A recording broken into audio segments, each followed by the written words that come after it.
ಅಂದರೆ ನೀವು ಒಂದು ₹100 ಗೋಲ್ಡನ್ನು ಅಥವಾ ಸಿಲ್ವರನ್ನು ತಗೊಳ್ಳುವಾಗ ಅಲ್ಲಿ ಫಿಸಿಕಲ್ ನಿಮಗೆ 24 ಕ್ಯಾರೆಟ್ ಗೋಲ್ಡು ಅಥವಾ ಗೋಲ್ಡ್ ಸಿಗಲ್ಲ. 24 ಕ್ಯಾರೆಟ್ ಗೋಲ್ಡ್ ಸಿಗಲ್ಲ ಅಂದ ತಕ್ಷಣ ಸ್ವಲ್ಪ ವೇಸ್ಟೇಜ್ ಮಿಕ್ಸ್ ಮಾಡಿರ್ತಾರೆ. ಆ ವೇಸ್ಟೇಜ್ ಮಿಕ್ಸಿಗೂ ಆ ವೇಸ್ಟೇಜ್ ಚಾರ್ಜಸ್ ಇರುತ್ತೆ. ಅದ್ರ ಜೊತೆಗೆ ನೀವೇನಾದರೂ ಆರ್ನಮೆಂಟ್ ತೊಗೊತೀನಿ ಅಂದರೆ ಮೇಕಿಂಗ್ ಚಾರ್ಜಸ್ಸೂ ಆ್ಯಡ್ ಆಗುತ್ತೆ.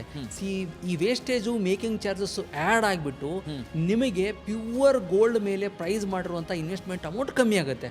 ಅದೇ ಥರ ನೀವು ಎಂದಾದರೂ ಒಂದಿನ ಅದನ್ನು ಸೆಲ್ ಮಾಡ್ಬೇಕಂದ್ರೆ ನೀವು ಎಲ್ಲಿಂದ ತೊಗೊಂಡಿರ್ತಾರಲ್ಲ ಅಲ್ಲಿ ನೀವು ಸೆಲ್ ಮಾಡ್ಬೇಕಂದ್ರೆ ಅವರು ಪರ್ಚೇಸ್ ಮಾಡುವಂಥ ಪ್ರೈಸೇ ಬೇರೆ, ಸೆಲ್ ಮಾಡುವಂಥ ಪ್ರೈಸೇ ಬೇರೆ.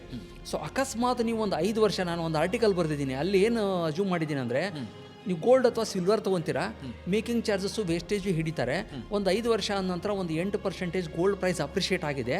ಅದಾದ ನಂತರ ನೀವು ಸೆಲ್ ಮಾಡ್ಲಿಕ್ಕೆ ಹೋದರೆ ಅಂದಾಜು ನಿಮಗೆ ಲಾಸ್ ಆಗೋದು 25 to 30% of the cost of the investment loss ಆಗುತ್ತೆ. ಸೊ ಅದಕ್ಕೋಸ್ಕರ ಗೋಲ್ಡು ಮತ್ತು ಸಿಲ್ವರಲ್ಲಿ ನೀವು ಹೂಡಿಕೆ ಮಾಡಬೇಕಾದ್ರೆ ಫಿಸಿಕಲ್ ಗೋಲ್ಡ್ ಅಥವಾ ಸಿಲ್ವರ್ದಲ್ಲಿ ಹೂಡಿಕೆ ಮಾಡಬೇಡಿ.